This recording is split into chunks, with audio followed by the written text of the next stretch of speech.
Mrs. Sizemore here.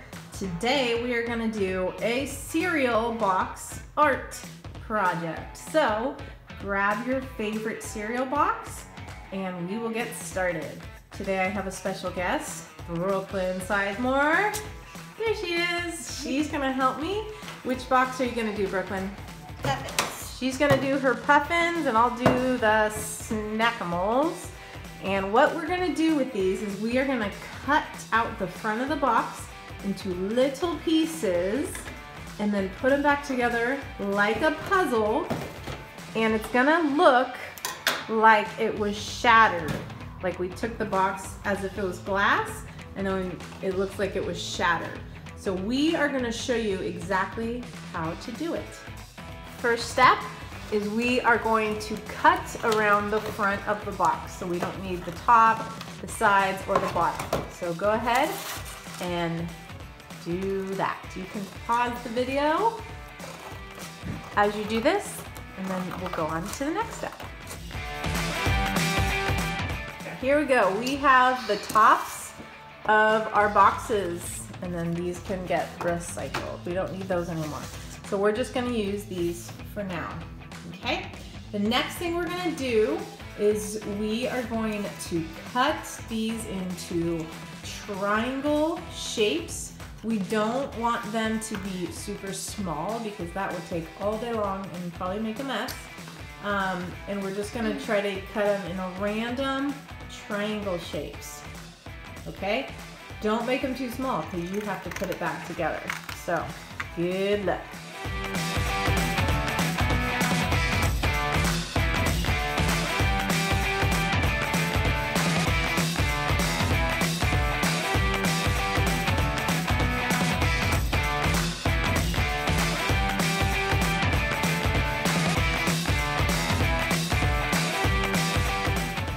Here we are. We have each of our own piles. So if you are doing this with a sibling, make sure your pieces don't get mixed up. And then you can choose any color background you want. I would choose either black or white to keep it simple. Brooklyn chose black. So what we are gonna do now is we are going to tape the background together because we just have regular construction paper. So to make it a nice big background, what we're gonna do is just tape the pieces of paper together on one side, okay? And then you're gonna glue the pieces down on the opposite side. So go ahead and start at the top, good. Just like that. This is just the back, so it doesn't have to be perfect or anything. We just want it to stay together. There you go, perfect, okay? Then you're gonna flip it over, and then this is where you're gonna basically put your puzzle together. So the cereal box is lengthwise. So she's gonna start using these pieces and laying them out like a puzzle. Try to put the puzzle pieces back together. And then once you have it, you're gonna glue it down. But remember to leave a space in between the pieces. We don't want to put them so they're touching each other. We want to leave a little bit of space. And as we do this, you'll see what I mean.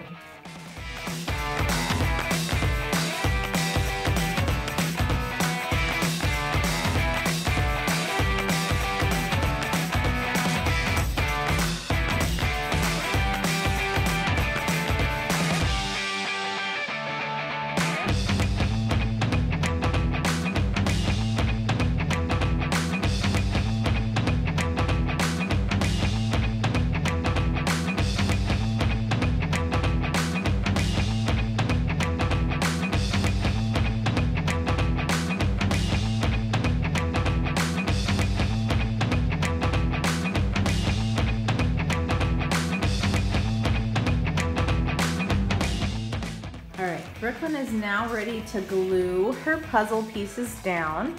Now, if you notice, the puzzle pieces tends to be a little off center. So when you're ready to glue, the best thing to do is to start from either the bottom of the top, whichever one you have more space on, and just pull the first row down like this and start gluing at the very bottom first, okay? That way it will control where the puzzle ends up, and you can center it. So there I have the bottom row, and it's mostly centered. So she can glue that down first, and then as you glue, you pull pieces down and just do one kind of row at a time. Okay? Yeah. Here we go. We have our finishing pieces, and Brooklyn has some advice for you. What do you say, Bea? It was challenging, so if you want a hard challenge, try without a picture of the cereal box.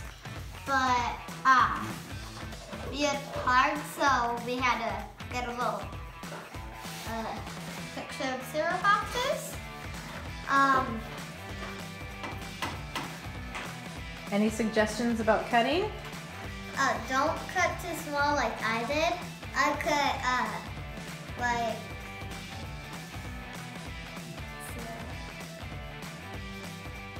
Some of the pieces.